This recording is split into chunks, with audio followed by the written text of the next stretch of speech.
All right, we're gonna start up here at the tongue of your unit. You've got two switches here. This one's gonna retract and extend out your motorized tongue jack so you can raise and lower the front end so you can hook up and disconnect. Your light here is for disconnecting and hooking up in the dark so you can turn your light on and off. Below that, you've got your 7-way connector that's gonna provide power to the lights in the unit when it's connected to your vehicle. This bungee cord here, this bungee cord is what's gonna secure this propane cover to the unit itself, because you just come underneath here and there's a hole on either side of the bottom here and you just bungee that in, and that's what keeps this from blowing away. You've got your tow chains that sit on a saddle over here along with your 7-way that can fit in there. This red cable here is your emergency breakaway cable. It's going to be part of this carabiner here that's just going to securely connect to your vehicle, and if for whatever reason this was to come unhooked, this is going to yank from this little black box here, and that's going to stop your unit in its tracks when it's rolling down the road. Underneath this big black cover here, let's set this down here, you've got your two 20-pound propane tanks that are fed into the unit with an even flow regulator. The black arm here is going to designate which tank it draws from. The two tanks are full other than what I used to PDI the unit, which was to just check the cycle on the furnace and check the cycle and the lighting of the ovens and stuff like that, and the hot water heater. Behind that, you've got your 12-volt battery, which is just your standard marine and RV battery. That box, what that box does is it keeps the water and stuff out and keeps your connection secure. We'll go ahead and put this cover back on. If we come around to the side of the unit, this side here, you've got your manufacturing sticker, which is going to have the company that made it, all of the important registration numbers, stuff like that. You've got your tire unloading sticker here, which is going to provide you with the PSI of the tire and the size of your tires, so that way you don't have to get down and look at your tires. You've got your VIN tag here, which is going to be the VIN number for your camper, just like the VIN on your car. If we open up this compartment here, which all of these locks here, we'll go ahead and pull these out of my pocket. All these slam locks here, they're going to be the purple key. Oh, nope, they're going to be the gray key. They're going to lock that slam lock so that way nobody can get in here. So that is going to be the gray key on your key ring is going to get into these style locks here. So if we open that up, these doors do have magnets that keep them upright, so that way they're not falling on your head. In this little compartment here, you've got your battery disconnect, which is in the on position right now because your battery is charging. But if you swap that to the off position, what this is going to do is it's going to cut power from the battery to the unit. So if you're going to store this thing for an extended period of time, you come in here, you flip this to off, and it'll cut that juice and save the charge in your battery. The light switch underneath that, if we flip that on, and we look at the front of the unit real quick, you'll notice that there are two LED, I like to call them eyebrows, on the front of the unit, which will light up, so that way you can have your nice cool blue running lights. Then all this good stuff here, this is the Nautilus system. This is going to be your water system. So you've got your outside shower, outside sprayer here, which is this hose here. You've got this male end. You'll pull back on the white ring. You'll push this in. This will come flush. Give it a nice secure tug. Make sure it's not going to go anywhere. And then you've got your hot on the left and your cold on the right. This is only going to work while either the water pump is on or you've got your city water running. To disconnect, you just push back on that, and then you can pull the male end out of your port there. Below that, you've got a sticker that's going to show you the orientation of the 4 valves. All 5 of those orientations are for different things. So up here, you've got your dry camping. So right now, if you look, I've got the valves in the dry camping position, which means it's going to draw from the fresh tank when I turn that water pump on. The power fill tank option, the one below that, if we turn the green valve this direction, this means that you're going to be able to fill your fresh tank from this port here, this white port. This is not only your fill station, but also your city water connection.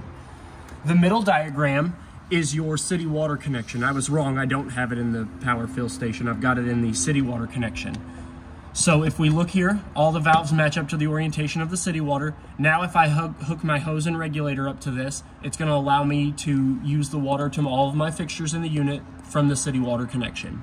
The winterize option is going to be how you're going to winterize the unit. You're going to put the valves in that orientation. You're going to sink the hose that goes from here down into your RV antifreeze. You're going to turn the pump on from here, and it's going to draw from that, and it's going to suck it up through the unit.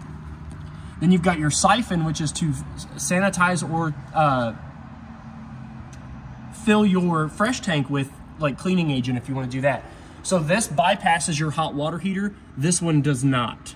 These are practically the same thing, except the top one here bypasses your hot water heater. This one does not.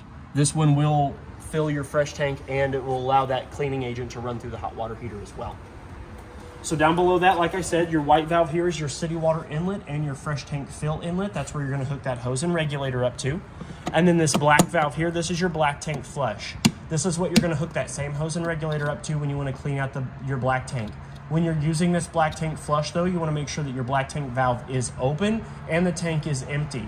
You don't wanna cause any damage to your black tank or to any of the aerator or any of the connection lines by trying to run the black tank flush while the tank is full or closed.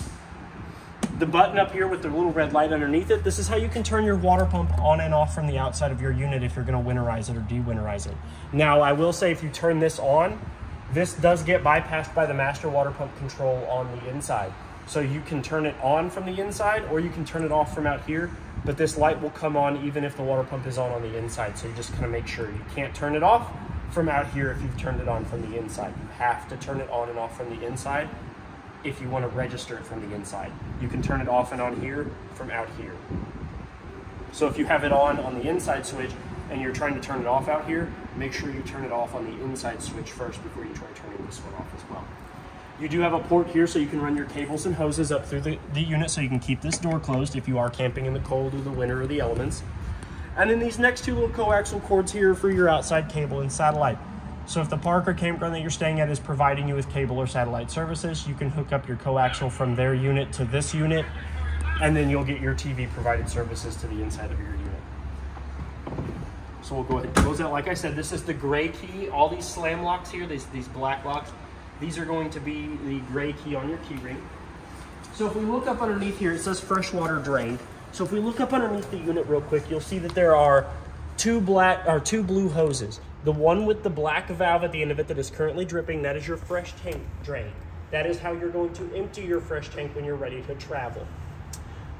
The next blue hose that's to the right, that is your breather tube. That's gonna let air escape out of your fresh tank so it doesn't build up pressure while it's filling. If you do fill your tank and you do step away and you see water coming from that, your tank is full, you need to go and turn your water source off, because whereas that does allow water to escape if it does overfill, you don't want to rely on that to be the method that you look at when you're filling your fresh tank. That's just really for air to escape out of. So we open up this little side compartment door here. It is carpeted. This had your sprayer hose in it. So you do have two manual cranks here. You've got a 3/4 inch manual crank, which is going to be for your jacks, which they are motorized, but this is going to be for your jacks. You'll fit this over the bolt, and you can manually raise and lower your jacks with this if for whatever reason the motors in those do not work. And then this manual crank handle right here, this is for your slides. We'll go around as we make our way around the unit. I'll show you where the holes are at, and it's got a little bolt sticking out with a T-post in it, and you fit this around that. And this is how you manually retract or extend out your slides if for whatever reason the motors in them do not work. We hope that never happens. Exactly. So we'll come in here in between the two slides, and right now you've got your outside solar. So if you want to apply an external solar, this is where you're going to hook that up at. You do have a light that has an on and off switch, so you can plug your power cord in at night and you don't have to fumble around in the dark for it. And then below that is your 50 amp power cord. So in order to unplug this from the unit, there is a black ring that is threaded. So you're going to undo that black ring, you're going to unscrew it, and it's going to slide all the way against the base of the plug. Then you're going to give this plug a 1/4 of a turn and you're going to pull it out. That 1/4 of a turn is going to be counterclockwise. To plug it into the unit, you will line up there's a little silver line, there's a little silver piece of metal on your plug that'll slide in next to a groove. You'll slide that in, give it a 1/4 of a clockwise turn, it'll lock it in, and then you want to make sure that this ring is secured to the base of the outlet. What this ring does is it creates that seal. There's an O-ring on the inside of that that'll help create a seal to keep water, bugs, dirt, and stuff like that out, to give your unit a much more secure connection and reduce the risk of like a short. When you do not have your cord plugged in, you do want to make sure that this cap is down and over it, because that's what's going to protect that outlet when the cord's not plugged into it. So Down below your second slide, you do have one drain valve right there. That is your washer and dryer drain valve. So that is going to be what you're going to hook your sewer hose up to the proper dump station, and that is what's going to drain out your washer and dryer. Now that does have to be open in order for you to run your washer and dryer. That means that has to be open and the sewer hose has to be connected to it to wash your washer clothes. There is no tank that connects that to the washer and dryer drain. This is just an open valve from the drain all the way out to that. So you do want to make sure that that is open before you do any laundry inside your unit. So the 4 tires on your unit, the lug nuts on them, have been torqued to spec. They are at 100 foot-pounds, and the PSI of all 5 tires has been checked. That's 4 on this side, or 2 on this side, 2 on the other side, and the 1 on the back for your spare. They all have been checked. The PSI sits between 76 and 80, which the regulated at cold is 80. But with it being a 4 PSI difference, it's not really going to make a big difference. You don't want to let it go any lower than really like 6 or 7. So if it gets down to like 73, you kind of want to put air in them back up to like the 76, 80 range. You really don't want to get it any lower than that. This time of year, it will fluctuate with temperature. Yeah, it really will. With the temperature change and all that good stuff. You have your second set of drain valves right here. This is going to be your gray one. That's going to be your kitchen sink, your shower, and your bathroom sink. And then you've also got your black tank that's to the right of that. So that's where you're going to hook that same sewer hose up to the proper dump station. You're going to pull the black one first when you're ready to drain your tanks. You're going to pull your black one first, let that one kind of empty out, and then you pull your gray one. And what that order of operation does is, since the black tank is bio waste, it allows that gray water to kind of help clean out that pipe, so that way you don't get a stinky smell on the inside of your drain valve there from all the bio waste. So if we back behind here, this is the easiest way to get a good look at it. You have your third and final sewer hose connection. That's where you're going to hook that same hose and to the proper dump station, and that's going to drain your outside kitchenette sink. It has its own tank. So you can use your outside kitchenette sink, and it does have a tank, and that is your gray 2 on the control panel. You do have a license plate bracket here. You do have a mount for a Voyager Y-Sight technology backup camera if you want to buy one of those in the future. And you do have the Lippert on-the-go ladder receiver, so that way if you do want to get a ladder for your unit so you can get up on the roof, that is available, and it just hooks into that receiver right there. Your spare tire, like I said, has also been checked. It's sitting at about 77 PSI, so you should be good on your spare tire. But like I said, it is going to fluctuate with the temperature change in our area. I don't know where this is going to go or where it's going to be, but the temperature change is going to fluctuate your tire PSI. So you do have 2 low point water drains. They are up underneath. Where'd they go? Where did they go? Where'd they go? There they are. They're right behind the jack. I don't know if you can see them. But you've got a hot and a cold, and what that is that's for winterizing the unit. That's going to be the lowest point in your unit where the water goes through the lines, and you can open that up, and that's going to let all the water out of the lines out of your unit. So like I said, that's for winterizing and de-winterizing. You want to leave those open when you're not using the camper, so that way water doesn't sit and build up in your unit, and once you get all the water drained, you can leave those open until you're ready to use the camper the next time. On the back side of the unit, you do have your first switch for your stabilizer jacks. This is going to raise and lower both the door side one and the off door side one. They are on a alternating current, so one will go down, seat itself, and then the other one will come down and seat itself. And that's how they go up too. So one will cut the last one to go down is the first one to come up, and then the other one will come up. And you can see they've got, I don't know if you can see it on the camera, but they've got plastic that'll tell you which direction. So up is going to retract and down is going to extend. So it's pretty self-explanatory. And they are for stabilizing the unit only. They are not for lifting and leveling in this thing. So you won't be able to use those. And if you do run the risk of doing damage to your unit. So this is your outside kitchenette. You can open this up. These are gas supported struts so that they will stay up when you leave them. You do have a 110 fridge that's only going to be powered on when it's plugged in. Right now it's at its coldest setting. I've got it set, well, not its coldest setting, but it's at its, now it'll be at its coldest setting. So that way when you're ready to pick this up, you're ready to stock it up and ready to go camping. And it has a tiny little freezer. Tiny little freezer. I did leave the tape on there because this does rattle. It is just on there with 2 poles. So I always like to leave the tape on this so that way it doesn't flap around. You do have an outside sink, which, like I said, does have its own tank, so you don't have to worry about having the drain valve open. You do have hot on the left and cold on the right, along with a stopper that just kind of sets down in there. You've got 3 above head cabinet spaces. You do have, your unit does come with a stainless steel pan for the induction burner, which I'm getting ready to go over, and you did come with some tongs here, so that way you don't have to worry about flipping your hamburger with your hands. Always good. You do have another light here, which has 3 functions. You have always on, is on the left, off in the middle, right is your motion detection, which is this little knob right here. So when we close this and nobody's around this thing for a while, after about a minute, that light will go off, and as soon as you open this door up, that light will come on. You do have a 110 GFCI protected outlet out here, so you can kind of plug in a blender, juice maker, margarita machine when you're outside camping, doing all that good stuff. Below the refrigerator, you do have a pull-out drawer for your outside utensils, so like your grillware and stuff like that. And this is your induction burner. So when that light is flashing over the power button, that means it's in standby mode. That means it's ready to be turned on and ready to be used. This will only work with this style of pan, with the induction pans. And it will only work with a pan on it. Yes. It does still get hot after you remove it. It will still be hot, so you can't put your hand on there. But it will only work with that on there. But I'll go get some water and I'll show you what. It gets hot quick. Please stand by. Do do do do do do do do do do do. The temperature of this thing does get hot, and I want to show you so that way you don't set something on it and begin to walk away. So now we have our pan on the oven. You kind of want to you hit this button here, it's going to turn on. You'll see the lines means that it's ready for a designated temperature. You'll hit this, and then you can slide your finger all the way up, and you can see, whoop,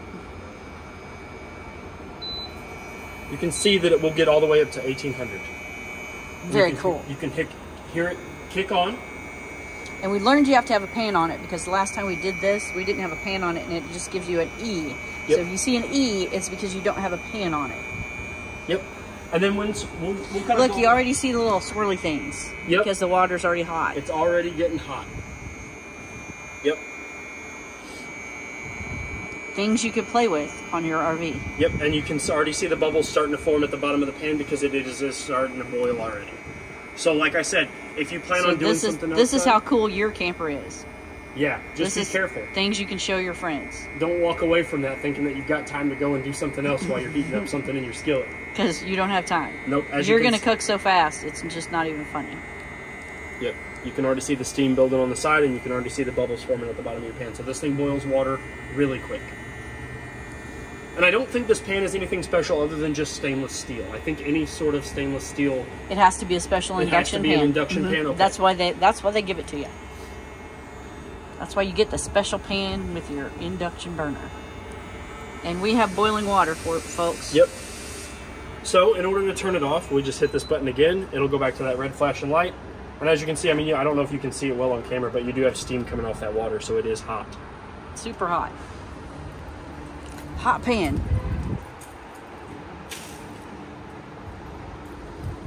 So I'm going to leave this sit right here, and I'm going to leave this out because it is still hot, but as you can see, it is hot. And this is metal, so it's safe for the hot pan. Yeah, it is metal, so you don't have to worry about setting hot things on it and it burning or nothing. This will take about 30 seconds, about 45 to a minute and a half to cool down, and then you can just slide it back in. But while we're over here, I'll show you. This hole right here is where that manual crank handle for your slide on the, this is the manual crank handle spot for the rear slide. You stick that in there, you'll see the bolt with the T on it. You crank that in and that'll bring that slide in and out.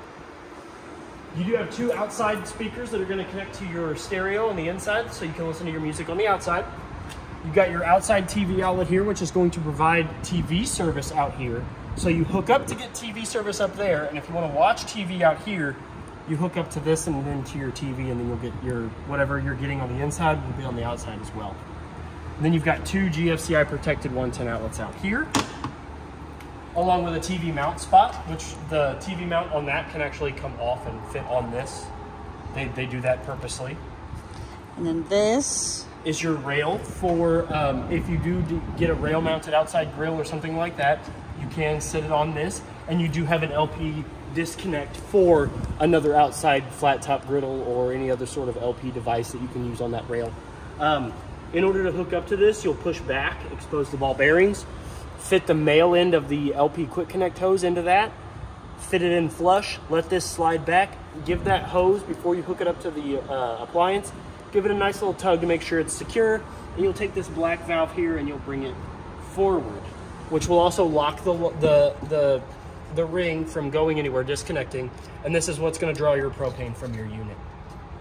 When you're not using it, you really want to make sure that this is inside that, because with that being a gas port, mud daubers are going to be your worst enemy on that thing. I had a unit come in the other day that had a mud dauber nest built up in the inside of those, and I about cried a little bit. This is your hot water heater compartment. So if we remove this door, there are 2 holes in the bottom of it and 2 tabs here, so you can remove it. It does have your lighting and shutdown instructions on all of your, for D models and for P&R models. You've got your pressure release valve up here, which is going to be it's the quickest way to tell whether your tank has water in it or not. So if we apply some slight pressure to it, you'll see water coming out. That means that there's water in your tank. This is your reset. For whatever reason the pilot light or the fuse is out, you can push this and it'll reset that. Underneath this piece of tape here is your on and off switch for the electric, so you can turn this on either on gas or on electric.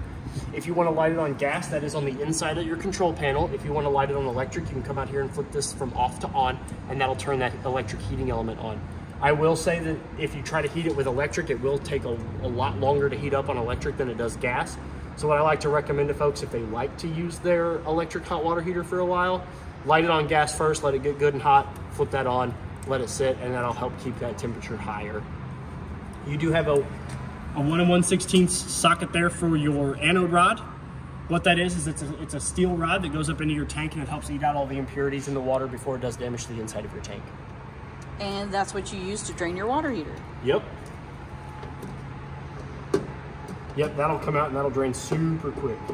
But when you do drain it from that way, make sure that when you tighten it back on that you re-Teflon tape it, or you tape it, and then you make sure that it is in there secure, because if not, that water is just going to It's going to keep leaking. Yep. These 2 tires here, the PSI in those have also been checked. They're, like I said, they're sitting anywhere between 76 and 80, and the lugs have been torqued to 100 foot-pounds. Your oven vent up here, this is where the exhaust for your oven vent, so if you're cooking on the inside and you don't want to build up the smoke or whatever, you flip this little tab open on the inside, and now your vent will vent from the outside. When you're in travel position though, you do want to make sure that this is closed. So what you do is you just reach up in here and you close that. You want to make sure that that's closed for travel, because if not, you run the risk of the wind whipping this little piece of plastic out of here, and then your whole vent is just exposed all the time. And so bugs and dirt and road grime and all that stuff can get up in there. This is your furnace vent. Cold air goes in the top, hot air comes out the bottom. This does get hot enough to curl the hair on your arm, so if you have young ones, you know, you've got kids running around, you're going to be using your furnace, make sure they know to stay away from this while it is on, because it does get hot. Another good recommendation for these is mud dauber screens, or little dome screens that go over these to keep, again, the mud daubers from building nests in there. It's a $20 part you can buy up in the store, or it's like $140 an hour for us to fish them out. It's a really good investment. It's one of my favorite investments to tell people about, because it saves so much time, effort, and it keeps you from getting stoned. So this is your front manual crank slide. So you run that manual crank in there, and then that'll bring that front slide in. And if I'm not mistaken, the last one is right there. I was gonna try to pick the stairs up a little bit, but it's right here. This is for the big middle slide. That one's got your dinette and your couches on it. So we'll come to this front side compartment here. Again, these is going to be the gray keys on your key ring. You do have 2 sets of keys. I will show you those. So you've got, you don't want that, that's trash. So you do have 2 sets of keys. Each key has a purple key, which is going to be your lock, and the gray key, which is going to be your slam lock keys. So each key ring has the door key and the lock and the compartment door keys, and then a door key and the compartment door keys. And those are your 2 sets of keys. They will be in a little baggie on the inside of your unit when you come to pick it up. This side compartment here opens up, and it does have a magnet to keep it open. This is going to open up into one of the closets in the master bedroom where your washer and dryer hookup is at. You do have 2 110 outlets there, one for your washer, one for your dryer. You've got hot water and cold water, and that's the drain pipe. Remember what I said though, when you're gonna be doing laundry in this thing, if you do decide to put a washer and dryer in it, that goes straight out to that first drain that we talked about on the off-door side. So that has to be open, or else you're just gonna fill that up real quick and water's just gonna come shooting out the top of that thing. You do have your other switch for your front stabilizer jacks. Again, they are for stabilizing the unit only. They are not for lifting and leveling. And then you've got your torque pattern sticker, which depending on the lugs that you have, which it should be that one there, it gives you a brief diagram on the pattern of your torque bolts for your lugs. So now that we're done on the outside, we're gonna go ahead and go to the inside. But what I like to do is show people the entry step operations first before we go on the inside. So we're gonna pretend that we just pulled up at the campsite and we're ready to lower the stairs. So we just pulled up to the campsite, I got out of the truck, ready to unhook my unit. This is how it should look in travel position. The way I did that was you pick up on the handle and it'll slide into this front facing saddle. So you just pick up on the springs, flip it forward, open the door. You wanna make sure that the door is all the way open, and it will stay just like that. Because if you leave this closed, or if you leave it even partial, the side brackets, the catching brackets, will do damage to the side of your door frame. So then what we're gonna do is we're gonna pull back on this little blue L-shaped handle. That's gonna release the latch to lower the stairs. You've got a handle here that you can grab onto, or if you're taller like me, I like to grab onto the top stair, and you lower that down. First thing we're gonna look at though is make sure that this black plate here is as flush as it can get to the silver threshold. That is the way that not only are the stairs gonna be more stable, but the flusher this is to the silver threshold, the least damage you're gonna put and the least wear and tear you're gonna put on the bottom of your door frame. If you lower your stairs and they're not as flush as you can get, in order to manipulate that, you come down to the bottom of your stairs and you've got two silver tabs here that you can push in, which I'll push in on one, and then you can move the legs at the bottom of your stairs independently to get you to that level of flushness at the threshold. Each one of these has between 15 to 18 points of articulation. So if you're parked on a slight incline or your stairs come out of the slight incline, you can extend one leg out higher than the other one, and you can get a good flush, secure base for your stairs. So now that we're done on the outside, we're gonna go ahead and come on to the inside. First thing you're gonna notice is you've got a fire extinguisher down here. You've got coat hangers here, heavy duty, you know, they're big enough to hold a winter coat. We'll start here. This is your control panel. Up here at the top, you've got your control panel. It's going to be your battery, your tank, and all your slides and good stuff. So this button here, this bat button, it's going to show you the level of your battery, which as long as it is plugged into the short cord, with the short cord, it's going to show full all the time. Your fresh tank is going to show you the level of your fresh tank using the 1/3, 2/3 full. Right now it's that little blue dot because it's empty. Black tank is for your toilet. Gray 1 is going to be for your kitchen sink, your bathroom sink, and your bathroom shower. Gray 2 is going to be for your outside kitchenette, and auxiliary isn't used. Auxiliary would be used if the washer and dryer had a tank, but it does not. This next button here is your awning extender and retractor button. So the up is going to extend it out, which I'm going to extend it out just a little bit, and I'm going to go over your awning with you because your awning is one of the most expensive repairs on your unit. So your awning will come out. Takes a little bit of time, but that's okay because you kind of really want to monitor it to make sure that it is all out all the way. And when it's out all the way, there should be a skirt. Yeah, there it is. It's unfolded. So you want that skirt and that canvas to be up and down. That's going to provide you with the maximum amount of slack for your awning, so that way it isn't too tight and it isn't too loose. And that skirt's going to provide you with protection from water coming in from this direction. You do have two lights on the side of your awning, which is the button right underneath the awning button, right here. So if we turn that on, the lights that are built into the arms of your unit are going to turn on. And then your unit, the arms on your unit has 2 points. That bottom support arm on both arms is a pitch point. And what you can do with those arms is you can pull them down, and that's going to create a steeper pitch, whether it be on the back or the front of your unit. You can pull down on both of those to create a steeper pitch for your entire awning. In case the sun is, you know, right at that weird spot or it's raining too heavy, you can actually dip that whole awning down. Or you can, like I said, you can manipulate one or the other to kind of make your awning do this or that, which will allow rain to either run off the back or the front or off the front side of the awning. But when you're not using this awning, or if it gets too bad of a storm, or if it's too windy, you do want to retract this, because like I said, it is one of the most expensive repairs on your unit. And before you retract, you want to make sure you push those arms back up in place so that they'll sit in the cradle. Yep, those pivot arms are secure. And it does take a little bit of time for your awning to come in, but it's worth it. It's worth the 20-second wait that you have to wait to make sure that this comes in, because it's canvas. I mean, a flying stick could poke a hole in it. You know, the wind could rip it off of the tube. The wind could do damage to the arms. It's just a whole rigmarole. So if you're not going to use it, it's a big kite. Yeah, just bring it in. We're going to go ahead and turn the awning lights off. So these 4 buttons here, this is your water pump button. This is the button, this is the master control water pump button. I know that I said that there was a button on the outside, but this is the master control button. So if you want to turn your water pump on, you flip it up, it'll light up. Now, if you have this on and you go to try to turn it off from the outside, it will not work. You have to turn it off from the inside.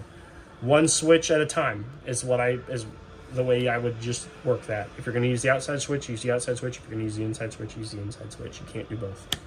You've got your water heater button, which is going to turn your hot water heater on using gas. If we flip that on, it's going to light up. I don't have any water in the tank, so I'm not going to turn it on. But you flip this up, this will turn on, and then your little DSI fault light right here will light up. After about a minute, you will hear a click come from your hot water heater compartment. You'll hear it clicking. That's the pilot light trying to light. You'll hear it go click, click, click, click, click, click, click, and then it should turn on. Woof. You'll hear that flame turn on. If it doesn't, this DSI fault light will come back on, and it will try to reignite itself 3 times every 30 seconds until you hear that click, click, click, woof. If it doesn't, you can go out there and hit that button, but first troubleshoot, make sure your propane tanks are open. These 2 buttons here are for your tank heaters. These are not substitutes for your hot water heater. They are heating just above freezing only. They will not heat your water to the point of being hot enough to shower with or to cook with. It is just to keep your water and your lines from freezing. It keeps your tank from becoming a block of ice. This button here is pretty self-explanatory. It's your living room lights. All of your lights do have a manual push button though, so this light will turn them all on and off. But if I were to turn one off and turn the lights on, only the ones that are on all the time are going to come on. So if one of these is off when you go to flip this button, just come over here, press the button in the center, make sure it is on. Then you've got your slides. So slide 1. Slide 1 is your master bed. I'm not going to run it all the way in because I don't want to have to run it all the way back out. Slide 2 is going to be your center slide. The big one. The big one. And when you hear that ratchet sound, it means it's all the way out. Yeah, and you don't want to hold it on that ratchet sound for a while. So once you hear that ratchet sound, let your finger off the button. And then slide 3 is going to be the bunkhouse, which is behind that door back there. That's going to bring that bunkhouse slide in, that rear slide. So it's pretty, you know, you've got 1, 2, 3. Then you've got your GE thermostat, which is going to control the air conditioner in the master bedroom. So if we hit this button, it's going to light up. We've got fan on. You've got 2 modes, low and high. If we hit mode again, it turns on the air conditioner, which it can go as low as 60 degrees and it can get as high as 85. So the snowflake means the air conditioner is on. If we hit it again, we've got our furnace, which it's not going to turn on because the air conditioner in the master bedroom does not have a furnace mode. Then you've got off. Obviously, the next 2 buttons over here increase and decrease the temperature. Below that, you've got your in-demand panel, which it has 2 buttons on it. One for travel lock, so you can turn on and off your travel lock so your slides don't come in and out while you're driving. You can turn them on manually here. And then Bluetooth pairing, so you can pair your phone to it. Now, to get the in-command app, you're going to take your phone's camera and you're going to scan this QR code. That's going to open up whatever marketplace that you're using, whether it be Android or Apple. That's going to take you to the page so you can download the in-command app. Once you do that, you're going to Bluetooth pair your phone to the in-command unit. And what that in command does is it lets you control your tanks and do numerous other features with the lights, the awnings, and stuff like that through the app. The app has an eye feature up in the corner. If you hit that, that app will explain to you what all that app can control. It's super cool. It even has an instructional video. It's very easy to use. It's super neat. And then down here, this light switch over here, the one closest to the living quarters, is going to turn on the LED below the fireplace. Ooh. And then this light here is the light switch for your master bedroom, which we'll go ahead and go into that and kind of go through that. Your door has a travel lock on it, which is this strap here. You undo that strap, you can slide your door, and there is a magnet in here that will keep that door shut. But in travel, you do want to make sure that that lock is on, so that way the door doesn't slam into the wall, come off the track. You have your dresser here. All three drawers are about the same dimensions. You've got a TV hookup and a 110 outlet over here, so you can hook up your TV and have the coaxial cord and the power cord here. This wall here isn't labeled, but this is where you can mount your TV mount, so that way you don't have to set it here. You've got a fire escape window here. Lift up out of the saddle, push this out, grab this, yank it out, go out feet first. You never want to try to go out head first of a fire escape window. You've got pull down shade. You just gently tug on that and let it go real quick, and then that's how you recede it back up. Those two doors here is how you get into the washer dryer hookup that we went over while we were outside. Your dryer vent location is on the back side of that panel there. It is ventilated at the top, so you don't have to worry about the heat. So like if you're doing laundry, you're doing your dryer, you get some heat coming out, heat up your bedroom. That'd be pretty nice. That would be. You do have a closet here with two travel locks. It's deeper on one side of the closet than it is on the other. You've got a coat hanging rack there. There are no lights in the closet themselves. Got a cool little shoe nook. Shoe nook. Oh, I like that. It's a shoe nook. Shoe nook.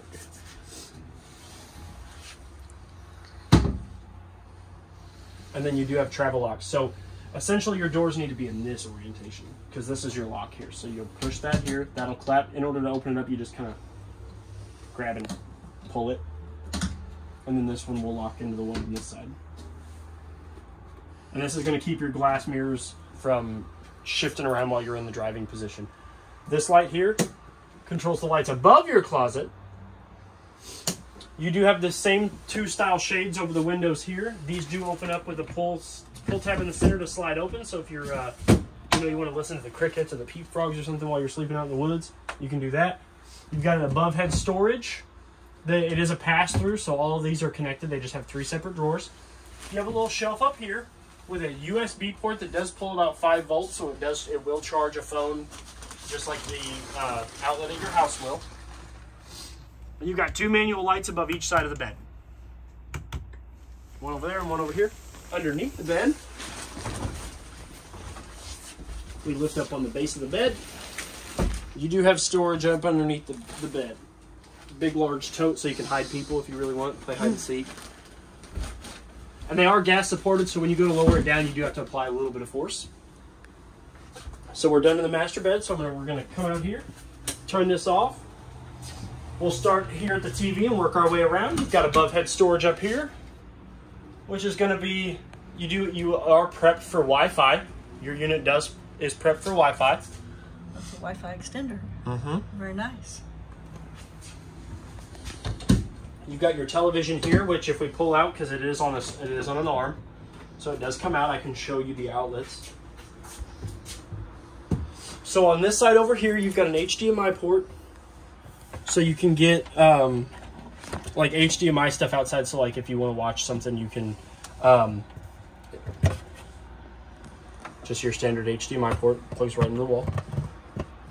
You've got your antenna and cable and satellite. I have a hard time saying those two words at the same time. Cable and satellite. Oh, coaxial port right there. The top one is for cable and satellite. So you'll undo that coaxial cord and you'll plug it up to the top one if your campground's providing you with satellite or cable, or you have satellite or cable. And then the bottom, which it's currently in, is your antenna. Now to go along with the antenna, there's a button right here. When that light is on, you will get antenna channels. When that light is off, you won't get antenna, but you'll be able to get cable and satellite. but when it's on, you'll only get your antenna. You also have a 110 outlet underneath that, so that way you can plug the TV in or whatever sort of other media device, DVD player, video games, whatever it is you're going to be doing on this TV. And this TV does have a travel lock, so in order to lock it, you just kind of push, and then there's a clamp with a rod that will kind of snag around, and you can lock your TV into place, so that way during travel it doesn't jiggle around. Below that, you've got a entertainment center, so you can plug your movies, your lights, whatever else in. Got a dual port USB port over here, so you can plug in your phone, whatever. This is your Jensen built-in stereo. The remote to it looks complicated, but I promise you it's not. You got your power button, your alarm, your mute, all of your navigational buttons, your volume up, ASPS buttons, your programming language, repeat, title, source. Source is going to change you from like radio to Bluetooth to stuff like that, just like your car stereo would. It does have, the one thing that you have to do on this remote, or on the unit itself, is Zone A and Zone B. Zone A is going to be your inside speakers. Zone B is going to be the outside speakers. And you can actually have them both going at the same time. So if there's somebody in here cooking, somebody outside, you can listen to the radio while you're outside and inside at the same time. You've got a Android-powered Google TV. So you can, if you are getting Wi-Fi, you can hit this button here and say, "Hey Google," and it'll work just like your Android phone would. You can get all the standard streaming. You can get Netflix, YouTube, Hulu, Disney Plus, all that good stuff. And then below that is your secondary source of heat, which is your fireplace. So on the remote here, the power button is going to be that red circle. We turn that on. It's going to turn on. The next button over here is going to change the temperature from Celsius to Fahrenheit. So if you're a Celsius person, you can hit that button. Or if you're a Fahrenheit person, you just leave it right where it's at. You got this next button here, which is going to change the dim of the lights. So you can have either full fire, or it can go all the way down to where you don't have any fire on at all, but it's still producing heat. This here is a timer, which is going to circulate from the timer between hours. So it'll go all the way up to 8 hours, where it'll kick on for 8 hours, kick off for 8 hours, kick on for 8 hours. And then you've got your manual temperature controls here. So right now it's at 69. It'll go all the way up to... it'll go all the way up to 99. So you can have it almost to 100 degrees in here. Holy cow. And I put all these remotes here so I could show you, but they will be in the user's bag when you come to pick your unit up. You do have two side storage compartments here for movies, games, books, whatever you want to put over here, whatever you're going to be doing while you're camping. The windows in your middle slide, they have two shades. They've got a full cover shade, which is just like the one that we went over in the bedroom, or they've got a like a semi-sheer shade. A sunshade kind of thing. Yep. Dim the sun or privacy, black everything out. These windows work just the same as the ones in the bedroom. You pull this out and you can slide your window open. These aren't fire escape windows. That one is. This one is not. I don't think these are either, are they? Oh no, they're not. But that folds down into a bed. They should be. Should be. But to open these windows up, you turn them and they push outward. And then you can, if you want to remove the screen, you can pull on this tab here. And that works for both sets of screens. Both these are two independent screens, so one will come out and then that one will stay. They all have the same shades, the sheer and the opaque. You have two light fixtures, one above the middle of the slide, which is got an on button here, and one above the dinette, which has got a push button at the top at the base. Your armchairs, they do recline. I don't want to take out my shins. Both of them do recline at the pull of a ring right there. They do have a USB port and a USB-C, so if you want to charge your phone while you're sitting and enjoying some relaxation time. And then they've got a light switch down here. One turns the LED strip on at the bottom, and one turns it off. And they both have that same function. There are 4 built-in cup holders, one on each arm and then one in the center. You've got a flip-top compartment here for the remotes. Or snacks. Or snacks. And then up here is a wireless phone charging port. My favorite. You set your phone in it, and it will charge your phone. So Oh, yep, see? And there it goes. My phone barely fits in there.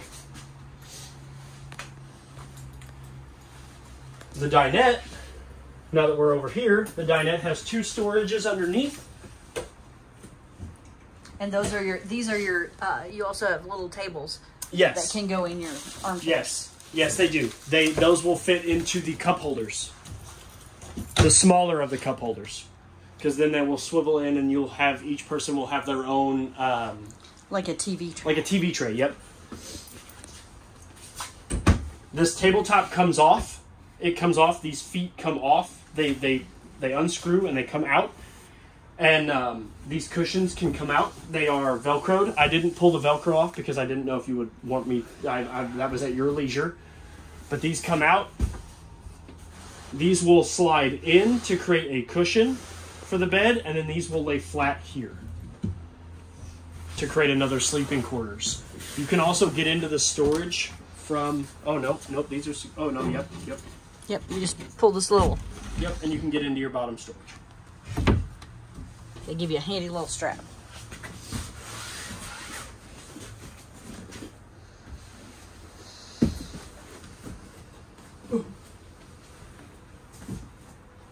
And then the way the cushions go back to seating for the dinette is the bottom cushion goes in, and then the top cushion kind of sits on top of that and kind of fits nicely into this little alcove.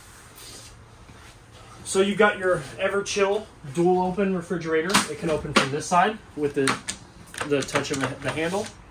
So you've got your freezer. It is nice and cold. As you can see, there's frost coming out of it. There's your temperature control. Ooh, it is cold in there. Close it by just pushing it. And then you can open it from this side. Ooh. What you don't want to do is you don't want to come over here and grab both handles and try to pull them open at the same time, because this whole door will come off. Same goes for your fridge door. You can open it from one side. Here's your temperature control. You're going to hold that set button for 10 seconds to turn the refrigerator on and off. And you can turn it on. You can press it for 5 for battery monitor mode. And then it opens from this side as well. Ooh. Below that is your circuit breaker / fuse panel box. Your fuses do have an LED light that will illuminate once one blows or one is missing. So if you decide that, you're coming in here, I want to check my fuses, whenever one has a red light is blown. This one right here, this is going to be your most important circuit breaker. This is your GFCI circuit breaker. So if you trip one of those and they're not working, come in and this will be halfway down. Flip it all the way down, flip it all the way back up, and your GFCI 110 outlet should work again. Above that is your Greystone refrigerator, or not refrigerator, your microwave. Oops. Works just like the refrigerator, or gosh dang it.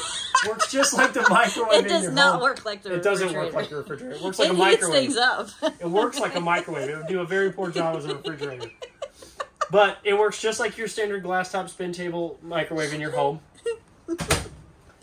Your Greystone vent and fan have a light over the stove, which is a white LED, and then your vent. It does not work like a refrigerator either. This isn't a refrigerator, this is a vent fan. You really don't want to run that vent fan. You really don't want to run that vent fan with it closed, but if you flip this, you'll hear it engage. If you run this vent fan a whole lot with that closed, you'll run the risk of just circulating heat and burning that motor up. Not a refrigerator. Not a refrigerator. This also heats food up. This is your glass top stove. Do not cook on this. This will get hot, but it does not get hot enough to transfer heat to cook things or boil water. If you want to light your stove, you turn it on. You've got your dials marked. You'll push in, the light will dim. You'll hold it on high. Then you'll turn the one that's got the little sparks.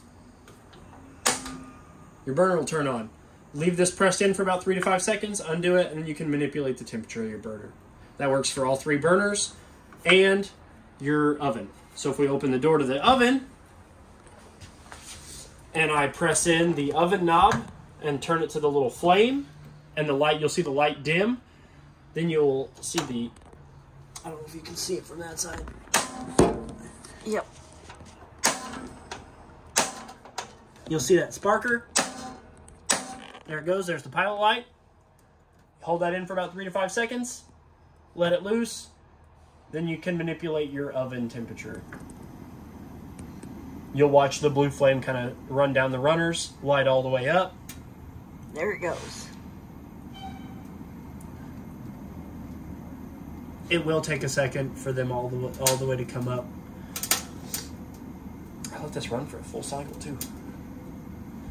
But once it gets up to temperature, those flames will come all the way up to the runner, and then it'll cycle. And it does get all the way up to 490. So if you're any frozen pizzas, that's the only thing I use my oven for is frozen pizzas. It's the only thing my kids will eat made in the oven. And then you want to make sure that this glass top is back on. This is your TPMS sensor, which I will have ready for you whenever you get here. What this does is this goes in your car and it will let you know the tire pressure of your tires inside. Like I said, I may wait for you to get here to do this so I can go over it with you. Or if you do not wish to do it right now, because like I said, the fluctuation in temperature and PSI, it will fluctuate that tire PSI, and this will ding every time it gets below what it should be at. It's going to ding. So you may want to wait. If not, I will do this. I will go over this and explain this to you when you get here. You do have storage at the top for pots, pans, snacks, dry goods. More above the sink. You do have another manual light up here. You also have 2 manual lights here and there, which these are not on a switch, so these do have to be manual. And the mini blinds for your kitchen window are just like your standard in-home mini blinds. Your sink has 2 dry racks that can roll up so they can get out of your way. Big, nice stainless steel basin sink. Cold all the way to the left, hot to the left, cold to the right, and then you pull it out to draw it from the faucet. Stopper's just like the standard stopper in your home kitchen. And you do have a mode where you can either turn it from sprayer or just your standard faucet. On the side here, you've got a GFCI protected 110 outlet along with the carbon monoxide / LP detector. That'll beep when there's any loose propane or any loose carbon monoxide. We got another GFCI. Oh, yep, right there. Outlet another GFCI outlet. Smoke detector.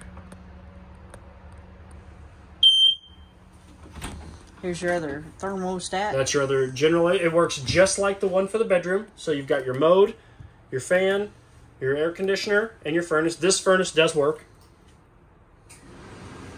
Here, kick on. That's going to be that big black vent underneath your stove. So don't block that up with anything, because that's where a lot of the heat's going to come out of, and it's the exhaust for your furnace. And then off. And you've got your fan mode, which will fluctuate the fan for your air conditioner between low and high. You never want to keep it on low. You always want to keep it on high.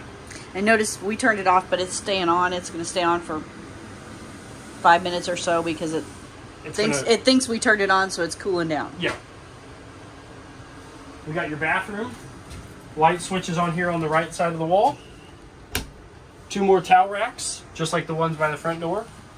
Storage compartment for beauty care products, soaps, snacks, tickets to the show. Speaking of the show, you got a fan up here. You'll pull down on the black handle. You'll open this up. It's going to open the vent. And then you can turn the show fan on. So that way you can suck out all that risky business. It's got 4 settings. Low, medium, high, medium, and fast. And then it's got an off button. And you can close it by turning this knob. And then you can lock it so that way it doesn't open up on its own by pushing up on that handle. Your shower, standard stopper, just like the one in the bath, just like the one in the outside kitchenette. It just sits down in that drain, just like so. In case you want to take a tiny bath. Tiny bath, like a sitz bath. You've got an extended shower, so that like if you're real tiny, you can lower this down by just kind of pushing on it by applying some pressure. That's your soap tray, so that way you don't ever have to leave your soap. And then you can move your shower head, so like if you got grandkids or small kids staying with you, you can bring that shower head real low. There's just a little button. Yep, a little silver button or a little gray button. This is the standard place to put it. You've got hot on your left, cold on your right. You've got some trays right there for your soaps, your scrubbers, whatever. Your door will meet in the middle, and when you're in travel position, when you're ready to leave, you want to make sure that this silicone band is around both door handles. That's going to keep these doors from opening and closing while you're driving down the road. Ooh. Ooh. Medicine cabinet up here with the stopper for the sink. Again, this one just kind of fits down in there. Hot on the left, cold on the right. You bring the dog ears in to draw water. You got a GFCI protected 110, so you can plug in your hair blow dryers, stuff like that. And you've got storage down there. Not a whole lot, but enough for some towels and some toilet paper and stuff like that. And you do have a toilet paper holder in your owner's packet. So that way I don't install those because I never know where people like to put their tickets at. And you got some hooks up there. Mm-hmm. And those are the heavy-duty ones, just like the ones that are by the front door, too. And you got your foot flush toilet. Which it's got 2 modes. Halfway down, we'll fill the bowl with water. As you can see, it's filling with water, but the valve's not opening. You hold that if you got some really risky business you want to get down into the black tank. You fill that up with some water, and you floor it, and all that empties out into the black tank. Where it's supposed to be. Where it's supposed to be. You do have a furnace vent behind the toilet, so that way if you're going to the potty and it's cold, you're not going to be cold for very long. We got the bunkhouse back here. We turn this light on. I turned them all off. There we go. See? See? I was trying to keep you on your toes. Now, they work with that light. You do have 2 on either side though. One over here. And then you have one over here that aren't on that switch. And then there is one in this corner here because this couch also folds out into a bed. But you do have another vent over here in case the kids get stinky. If they're anything like mine, they will be. You pull down on this black lever and you can rock that toothed catcher into any 2 of these grooves and it'll open to any orientation. Your window here opens the same way. You turn that knob there, it'll kick that bottom of that window and that screen can be removed. One over here is the same way with these don't have the shades. These just have curtains that are Velcroed shut so you can just close those up. I wonder if they trusted kids with the pull down shades. This is your fire escape window. It's going to open up the same way. You're going to unseat this rod from the saddle, push this out, pull that screen out, throw your kids out the window.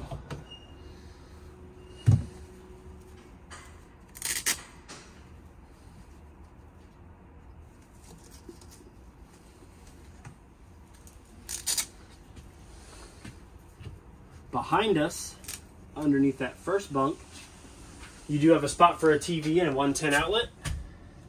Down below that, you've got a USB port and another GFCI protected 110 outlet. So this is for your TV and this is for like video games or something. They've prepped the kids' room for video games. You've got storage over here for controllers, video games, toys, puzzles, books, whatever. Same on this side. Same on that side. You've got a furnace vent down here. Like I said, most of your furnace vents are going to be the black louvers down on the bottom. And your air conditioning vents are going to be the top ones. You got 4 AC vents, which is nice. I think it's cold in here. And then over here, your top bunk will fold up if you want to get to the bottom bunk. So your top bunk will fold up.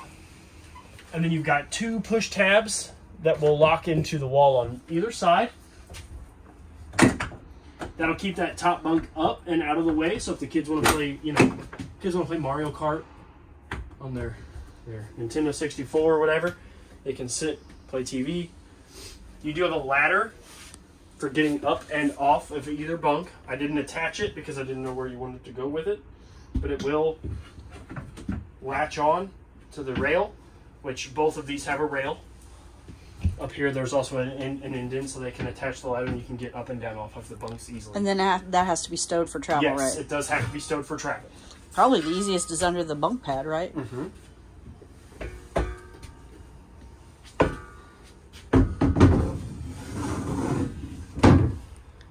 Right up under there. Right up under there. I mean, it does make a lump, but it's better than having it bang around your camper. And then this folds out to a bed. And it has pull-out drawers. Or feet rests. Yeah, really. they're cool. They're footrests, and they have storage. Oh, those are sturdy, too. Yeah. They're almost kid-proof. So you've got, They're like... kid-resistant, for sure. Man, those screw the master bedroom. I'm staying here. I know, right? 4 air conditioning vents. A heater vent. I know. Room for your game? Room for my game? We're in. We like the camper you picked. We're in. I'm in. If you ever need visitors, call us.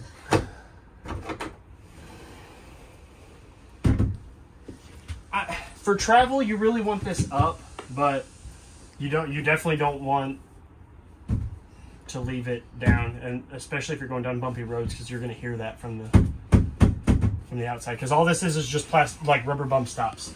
So if you don't have this up in travel position, like this, they will do damage to these, and the screws will strip, and they will come out of the wall.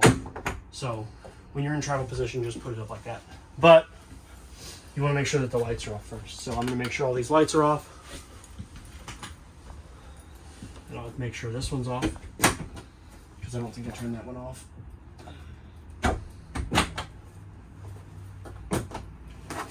Nope. Push this back up.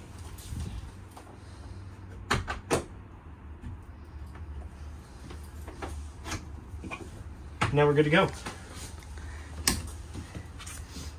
And I think that pretty much covers everything, except for the air conditioning and themselves. There is a filter in those that does come out. You'll grab these 2 tabs here, you'll pull in, this panel will come down, the filter will come out. The cleaner that filter is, the better your air conditioner is going to work. Those are washable, not like in a washing machine, but you can take them out, run them under some water, scrub them down, get them clean, let them dry, put them back up there. The cleaner those are in both air conditioners, the better that they will work. My name is Trey. If you have any other questions, feel free to reach out to us here at Parkland RV. Happy camping and good luck. See you later.